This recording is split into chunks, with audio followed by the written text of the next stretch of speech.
কথায় কথায় কিছু মানুষের অভ্যাস আছে, গালি দেয়, আক করলেই গালি দেয়।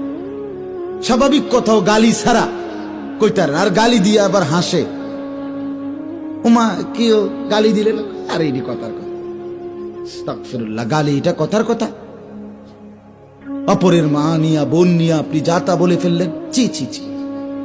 ছেলেরা তোমাদেরকেও বলি, এ সমবয়সী বন্ধু, তোমার বন্ধু, সে একসাথে চলো, সে পট করে তোমার মাকে একটা গালি দিছে, তোমার বোনকে নিয়ে একটা বাজে কথা বলে দিছে, তুমিও হাসি দিলা, তুমিও নির্লজ্জ, সেও নির্লজ্জ। আত্মমর্যাদা যদি থাকে তুমি তার জুতা দিয়ে বাড়ি দিবা, জুতা দিয়া, যে তুই কেমনে বেটা, মানুষের বাচ্চা, মুসলমানের ঘরে জন্ম নিয়ে তুই এইভাবে মা বোন নিয়ে গালি দিতে পারলি কেন? কেমনে বললি? হাসতে হাসতে মানুষ গালি দেয়, এটা কথা হইল কোন?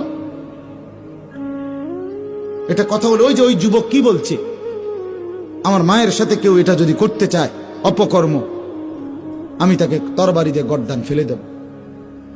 বলে নাই? এটা আত্মমর্যাদা সম্পন্ন যুবক। নবীজি শুধু তার বিবেকটা জাগায় দিছে, সে তওবা করে ফেলছে। হে বুঝছে, কলজা লড়ে উঠছে, হায় আমারে কি কইল, হায় আমারে কি বলল। পর্দার আড়ালের মা বোন যারা শুনতেছিলেন, আপনাদেরকে বলি, মা, অশ্লীলতা, বেপর্দা, বেহায়াপনা ছেড়ে দেন। মানুষ দেখে এমন জায়গায় গোসল করবেন না, পুকুরের পারে, রাস্তার পারে, খালের পারে, যেখানে মানুষ দেখে এরকম খোলামেলা জায়গায়, মা, আমার আওয়াজ যদি শুনে থাকে, এমন জায়গায় গোসল করবেন না। বিনা কারণে